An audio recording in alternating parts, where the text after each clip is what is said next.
Selamat pagi Bapak, Ibu, dan saudara-saudara yang dikasihi Tuhan. Salam. Hari ini kita akan membaca firman Tuhan untuk merenungkan di dalam rangka memperingati kematian Yesus Kristus pada kayu salib. Yesus Kristus mati itu tanggal 14 bulan Nisan. Bulan Nisan ini bulannya orang Yahudi.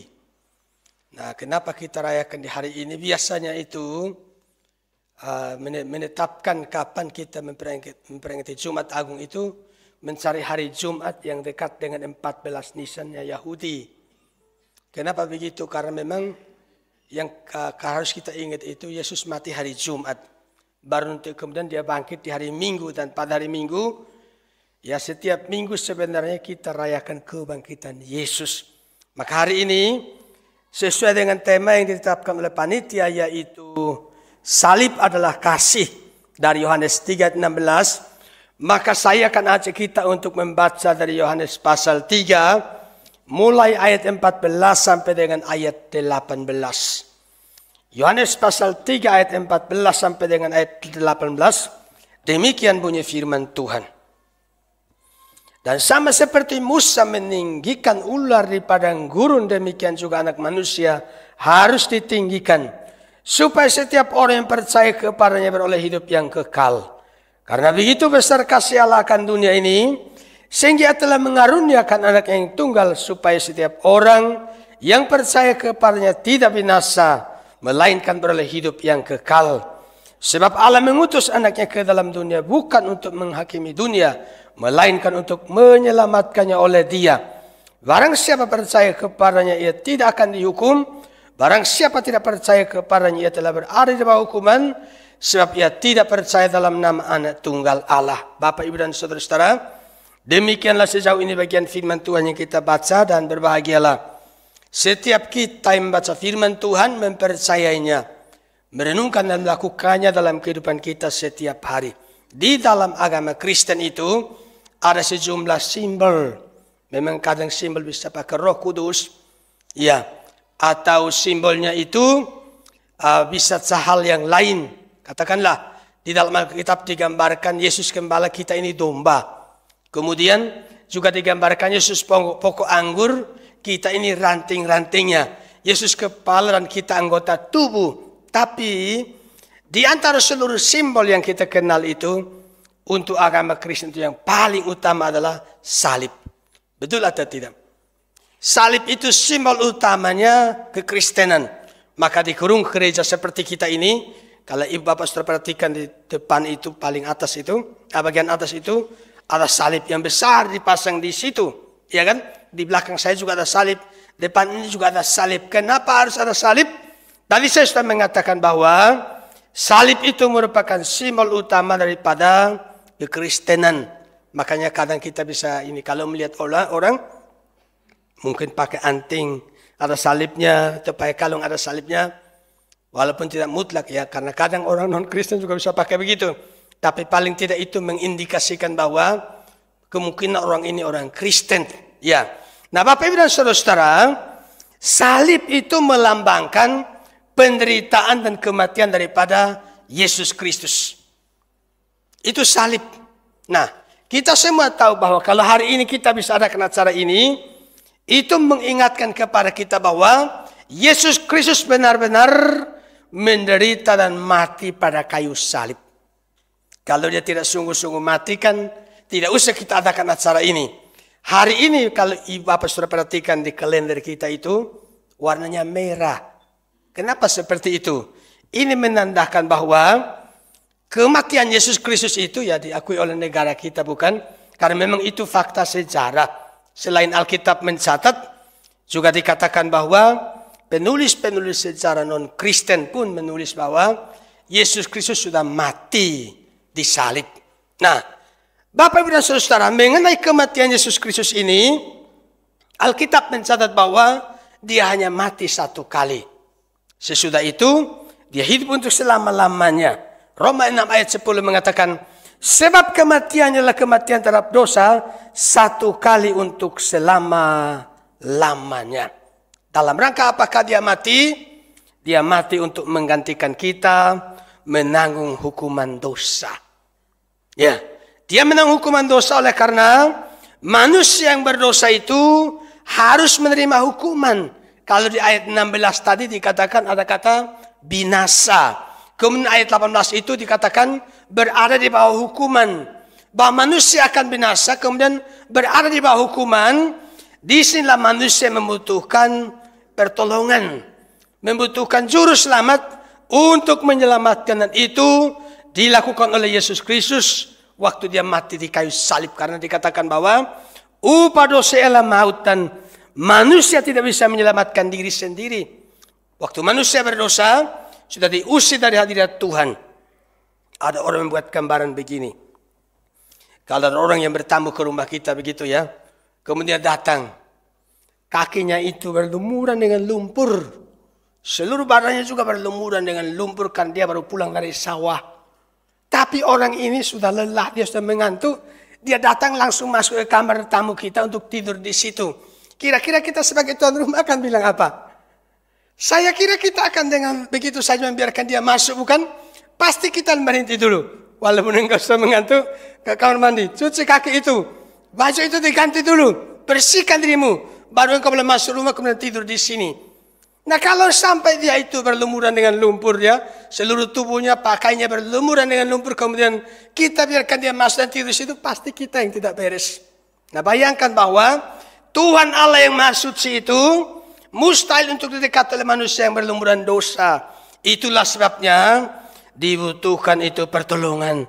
Dibutuhkan penyelamatan dan itu dilakukan oleh Yesus Kristus. Di ayat yang ke-14 tadi mengatakan, dan sama seperti Musa meninggikan ular di padang gurun, demikian juga anak manusia harus ditinggikan. Ini kalau kita hubungkan diambil dari Bilangan 21 ayat 9 mengatakan, lalu Musa membuat ular tembaga untuk menaruhnya pada sebuah tiang. Maka jika seseorang dipagut ular dan ia memandang kepada ular tembaga itu, tetap ia hidup. Nah di zaman itu, orang-orang Israel itu dikatakan, mereka kalau digigit ular tedung, mereka akan mati. Karena mereka sudah melawan Tuhan. Tuhan izinkan ada ular tedung, digigit ular tedung akan mati. Nah sebagai jalan keluar itu, Tuhan perintahkan Musa membuat patung ular tedung itu ya. Patung ular. Maka siapa yang digigit ular itu kemudian memandang kepada patung ular yang dibuat tadi, orang itu tidak mati. Nah sebenarnya patung ular tedung ini melambangkan, menggambarkan mengenai Yesus Kristus. Maka Rasul ketika menulis ini dia katakan, dan sama seperti Musa meninggikan ular di padang gurun, demikian juga anak manusia harus ditinggikan. Maka dalam Yohanes 12 itu, ayat 32 mengatakan, dan aku apabila aku ditinggikan dari bumi, aku akan menerak semua orang datang kepadaku. Ayat 33. Ini dikatakan untuk menyatakan bagaimana caranya ia akan mati. Ia akan mati dengan cara ditinggikan, maksudnya dengan cara disalib. Maka Yesus Kristus itu ditangkap, kemudian diadili, disiksa sedemikian rupa. Lalu pada hari Jumat itu dia dipaksa untuk memikul salib ke Bukit Golgota, kemudian di sanalah dia disalibkan. Tubuhnya digantungkan pada kayu salib itu. Darahnya tercurah. Maka seringkali kita mendengar, tanpa penumpahan darah tidak ada pengampunan dosa. Yesus berkata, inilah darahku. Darah perjanjian yang ditumpahkan bagi banyak orang untuk pengampunan dosa. Dia memikul dosa kita dalam tubuhnya. Maka ada satu teolog, dia menulis begini. Kematian Yesus adalah kematian yang mematikan.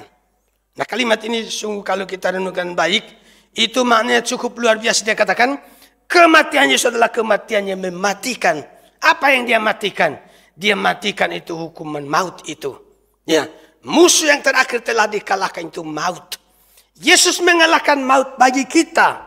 Dengan demikian kita bebas. Itu sebab Paulus bilang, upah dosa ialah maut, tapi karunia Allah ialah hidup yang kekal dalam Kristus Yesus, yaitu Tuhan kita. Maka salib Yesus itu merupakan simbol penderitaan tapi juga kemuliaan. Bahwa Yesus menderita dan mati kemudian bangkit, dan melalui salib Yesus Kristuslah kita semua mendapatkan kemuliaan. Bapak Ibu dan Saudara, penebusan dosa oleh Yesus Kristus melalui penyaliban dirinya itu sempurna dan lengkap. Sering saya mengungkapkan kalimat, Yesus katakan sudah selesai.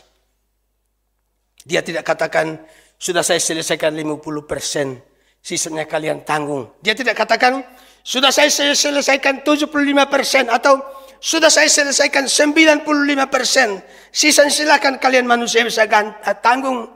Yesus tidak katakan itu. Dia bilang sudah selesai. Sempurna lengkaplah karya penyelamatannya bagi kita. Itulah sebabnya di dalam Yesus Kristus, melalui kematiannya pada kayu salib itu, kita semua memiliki kepastian keselamatan. Maka siapapun kita ini tidak perlu ragu, tidak perlu bertanya-tanya, kemana ya kalau kita sudah mati?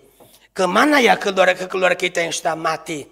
Paulus dalam 1 Tesalonika 4 ayat 14 dia bilang, mereka yang meninggal dalam Kristus dikumpulkan bersama-sama dengan Allah. Maka kalau ada keluarga kita dipanggil Tuhan, tidak usah kemudian kita bertanya, dia kemana ya? Dia ada di mana ya? Ya toh? Atau misalnya begini, ada yang meninggal, kita panggil pendeta, tolong Pak Pendeta doakan, serahkan pada Tuhan supaya rohnya tidak nyasar. Ada kebiasaan waktu saya masih kecil itu. Kalau ada yang meninggal, jangan menangis dulu. Tunggu hamba Tuhan datang doakan. Karena kalau kita buru-buru menangis, nanti roh orang meninggal itu katanya bingung terus bisa nyasar tersesat. Nah ini kan konsep yang tidak dasar Alkitabnya.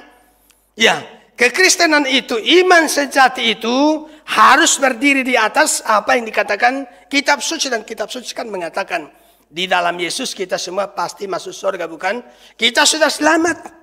Ya, maka waktu seseorang meninggal itu, kita tidak perlu bertanya-tanya, Pak tolong doakan Pak, supaya dia diterima di sisi Tuhan. Pasti saya tidak mau berdoa.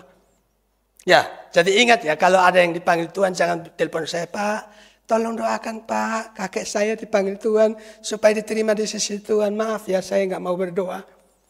Ya, saya tidak akan berdoa. Lalu coba dengarkan ini. Boleh atau tidak kita pergi ke kuburan? Entah kuburan orang tua kita, anak kita, cucu kita, kakek kita, nenek kita. Kalau berkunjung ke kuburan silakan, itu boleh, siapapun boleh ke sana.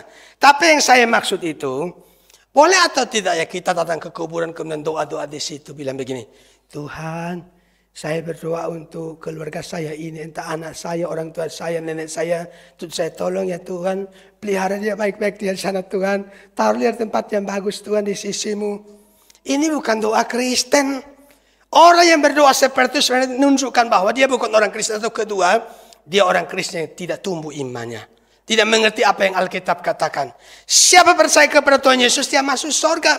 Yesus kan bilang pada penjahat itu, hari ini engkau bersama aku dalam taman Firdaus. Yesus bilang, ya Bapa, ke dalam tanganmu ku serahkan nyawaku. Sudah serahkan pada Bapa di surga. Dia bilang pada orang itu, engkau sama dengan aku. Maka orang yang percaya Tuhan Yesus, dia pasti masuk surga. Celakanya lagi, ada yang pergi ke kuburan, minta-minta petunjuk pada para arwah. Ya toh? Atau minta petunjuk daripada pelihat yang suka melihat atau mendengar, minta petunjuk dari arwah-arwah. Nenek saya bilang apa? Soalnya dulu nenek kalau kasih nasihat itu begini, maka sekarang mau buat itu harus minta nasihat nenek dulu. Nah, Imamat pasal 19 ayat 31 bilang begini. Janganlah kamu berpaling kepada arwah atau kepada roh-roh peramal. Janganlah kamu mencari mereka dan dengan demikian menjadi najis karena mereka, akulah Tuhan Allahmu. Mencari petunjuk kepada arwah-arwah itu najis di hadapan Tuhan. Ya toh?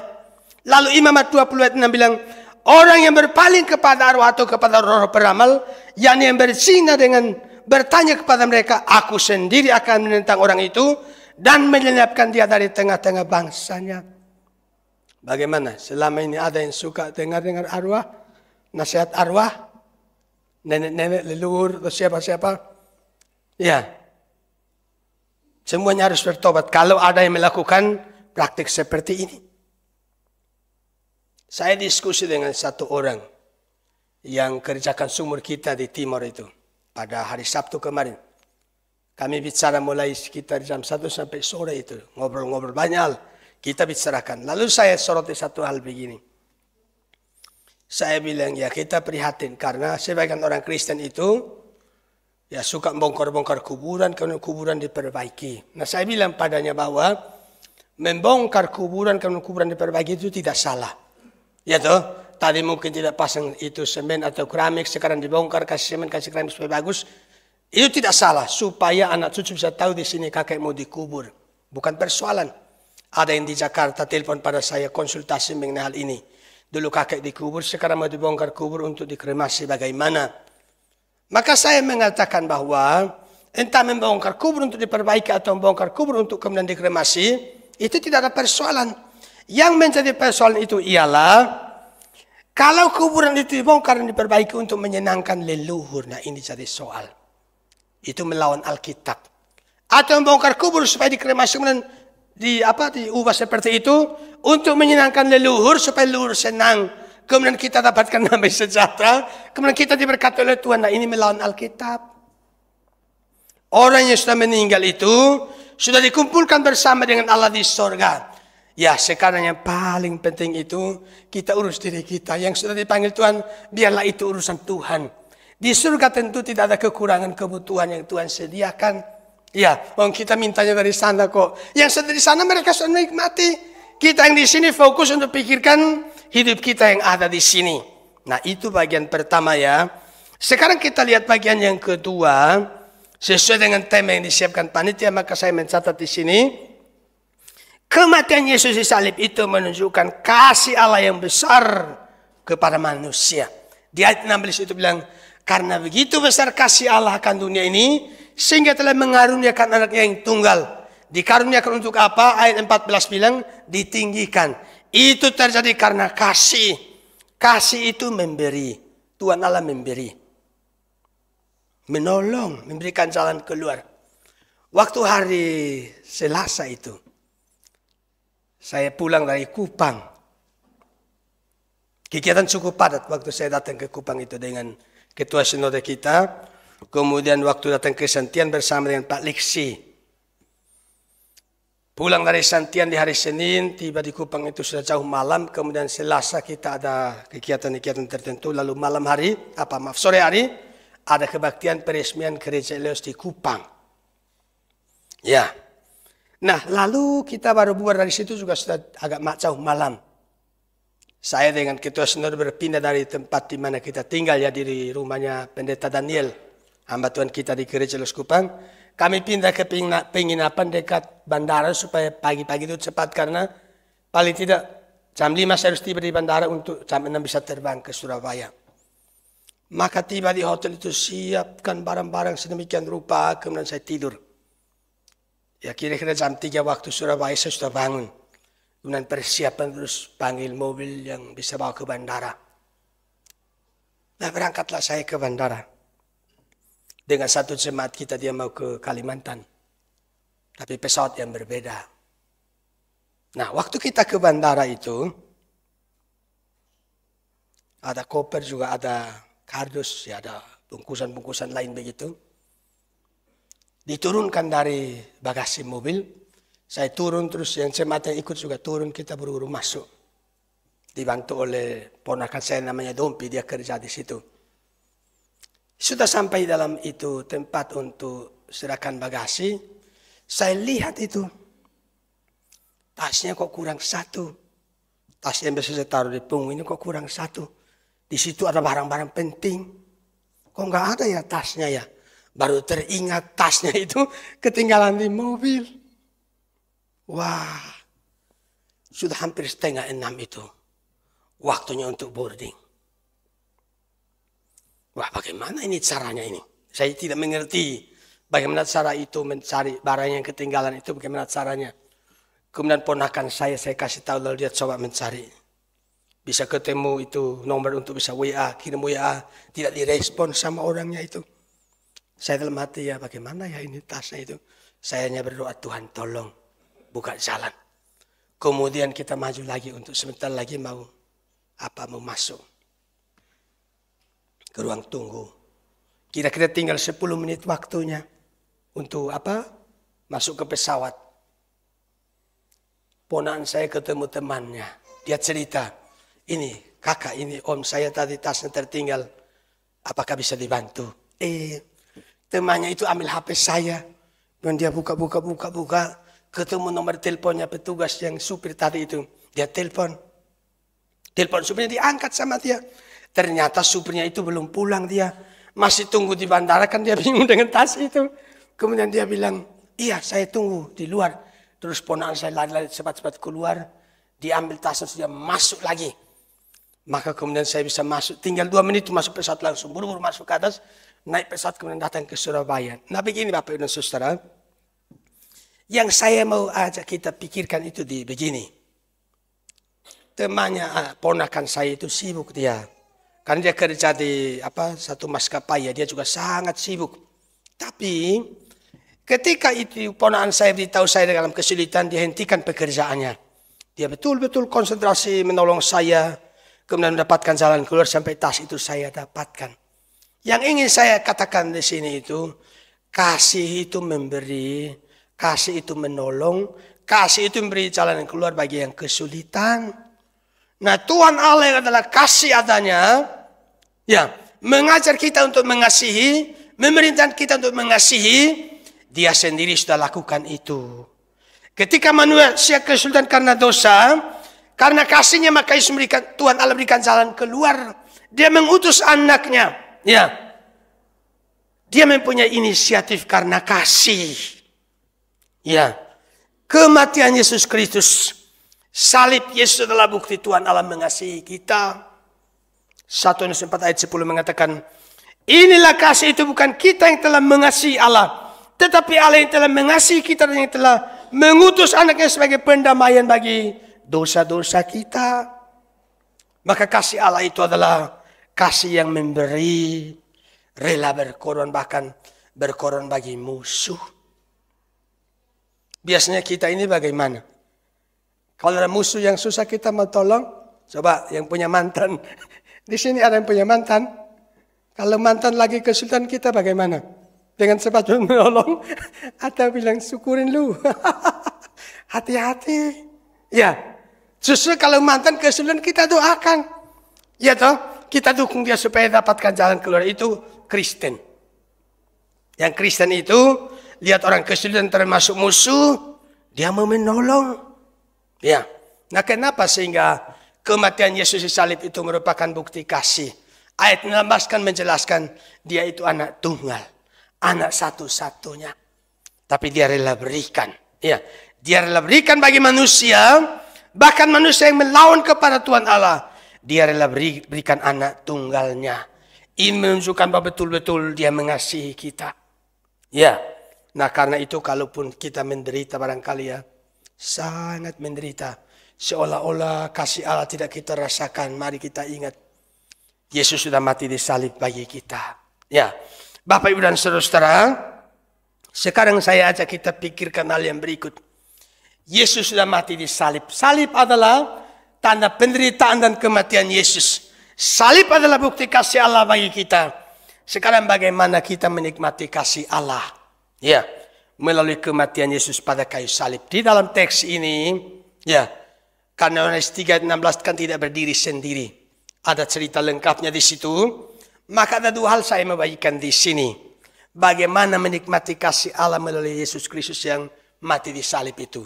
Yang pertama itu, kalau melihat antara percakapan Yesus dengan Nikodemus dalam teks ini ya, pasal 3, ada prinsip penting diungkapkan di sana, yaitu bahwa kita perlu dilahirbarukan. Ini prinsip sangat penting. Yesus boleh mati di salib, ya. Yesus boleh curahkan darahnya pada kayu salib, tapi kalau Roh Kudus tidak melahirbarukan kita, salib itu bukan apa-apa bagi kita. Ya toh? Salib itu kan itu memalukan, itu kematian yang hina.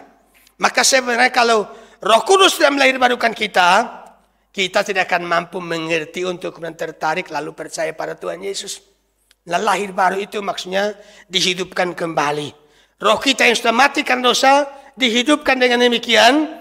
Kita mengerti perkara rohani lalu tertarik dan percaya pada Tuhan Yesus. Dan lahir baru ini Bapak Ibu dan Saudara, itu merupakan sesuatu yang merupakan karya Roh Kudus.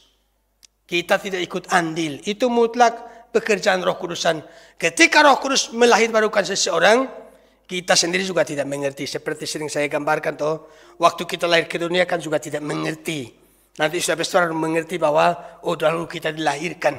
Ketika Roh Kudus melahirbarukan seseorang, kita juga tidak mengerti. Nanti sesudah itu baru kita sadar. Waktu kita tertarik, waktu kita percaya pada Tuhan Yesus, nah di situ menandakan bahwa kita ini sudah dilahirbarukan. Maka ada satu teolog itu, dia menulis begini. Ya, semua yang benar-benar orang Kristen pasti sudah lahir baru. Kalimat ini penting. Semua yang benar-benar orang Kristen pasti sudah lahir baru. Lalu, semua orang yang sudah lahir baru pasti orang Kristen. Tidak mungkin dia lahir baru terus tidak Kristen. Tidak bisa. Ya.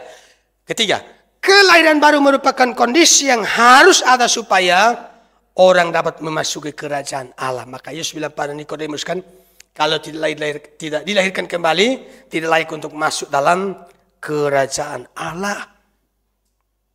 Nah, maka Bapak Ibu dan Saudara, ini yang perlu kita ingat bahwa kita bisa percaya kepada Tuhan Yesus ya. Kemudian menikmati itu, keselamatan Yesus sediakan itu karena pertama kita dilahirbarukan. Ini harus kita ingat ya. Paulus bilang, sebab karena kasih karunia kamu diselamatkan oleh iman, itu bukan hasil usahamu. Memang bukan usaha kita. Roh Kudus melahirbarukan kita, kemudian baru kalau yang 3:16 itu bicara mengenai percaya. Ayat 15 juga disebut percaya. Setiap orang yang percaya kepadanya beroleh hidup yang kekal. Itu ayat 15 ya. Ayat 16 juga bicara. Begitu besar kasih Allah ya.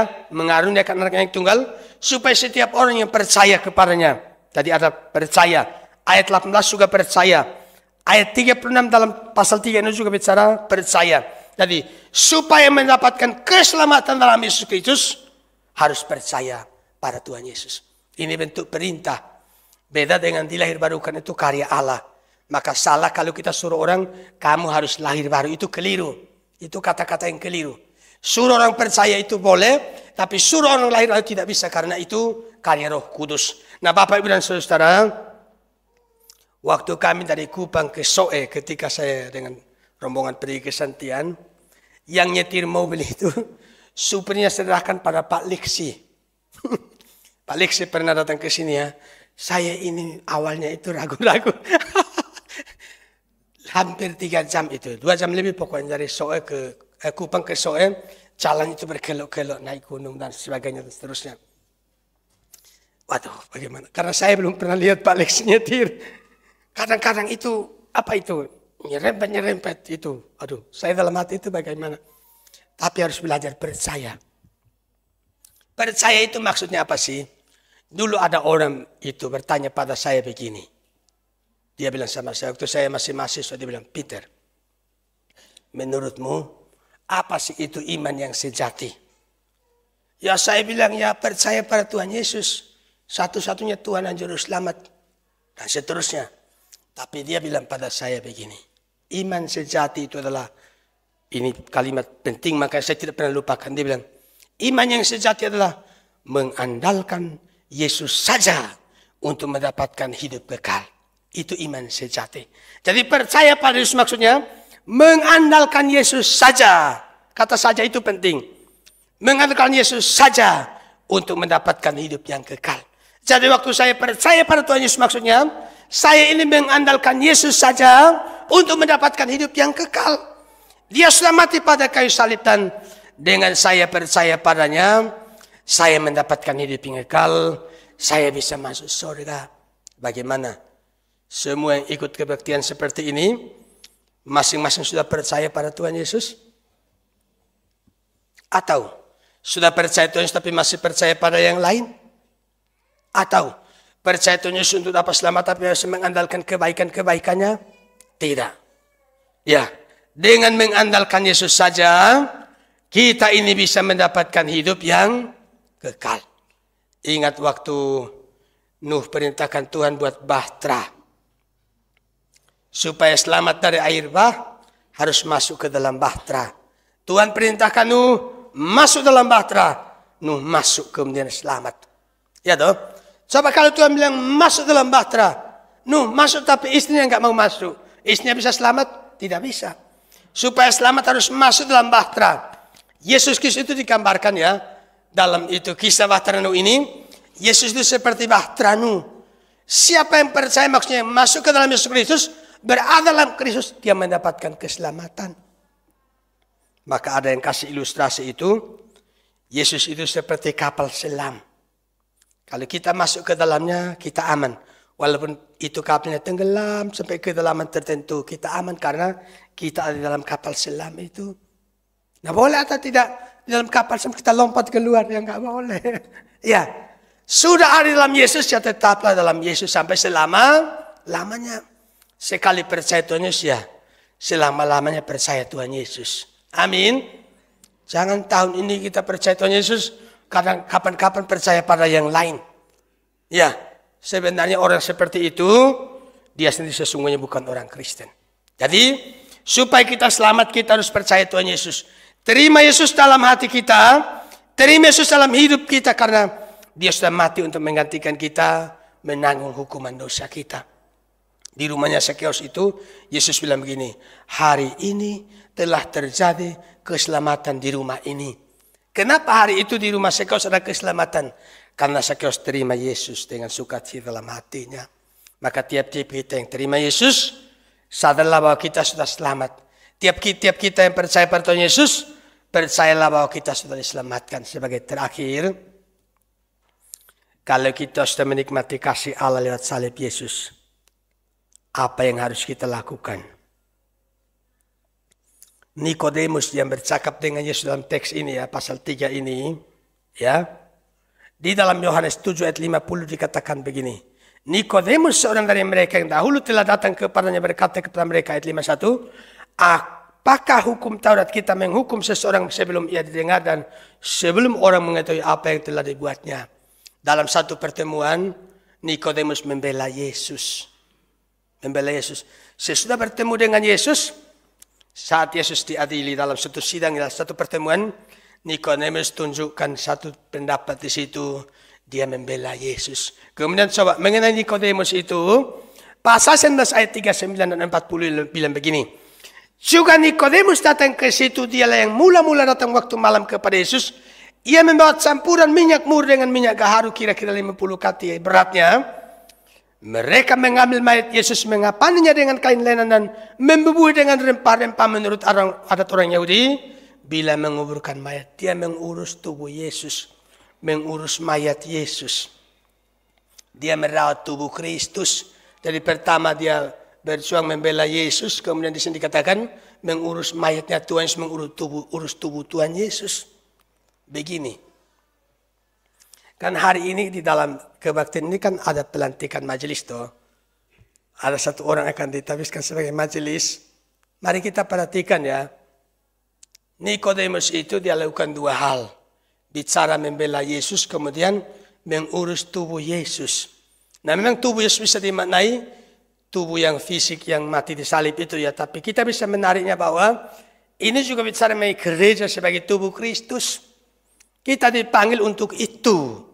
Beritakan nama Yesus, membangun tubuh Kristus. Maka saya kira gereja Surabaya sejauh ini ada di jalan yang benar. Walaupun masih harus terus meningkatkan apa yang kita kerjakan. Kita mengurus gereja-gereja kita. Gereja di Timika, berapa minggu lalu kita layani. Gereja di Santian juga kita layani. Gereja di Lamunti juga, yaitu bagian atau tanggung jawab kita ya. Dan gereja-gereja yang lain. Ya, kita tidak boleh menjadi gereja yang pikirkan diri sendiri. Sudah terima kasih Allah.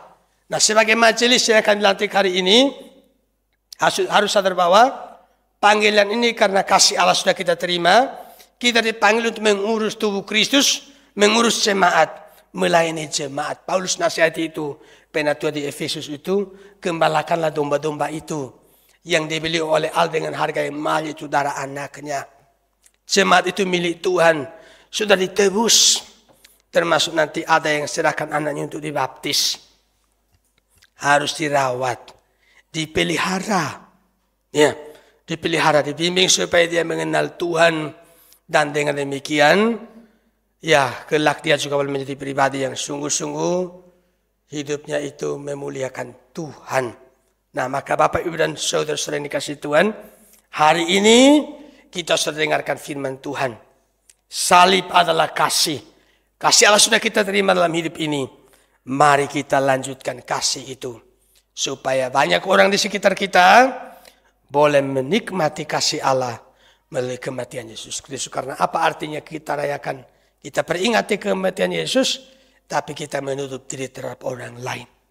Nah, kiranya Tuhan menolong kita supaya kita juga peduli dengan orang-orang yang lain di sekitar kita. Tuhan memberkati. Amin.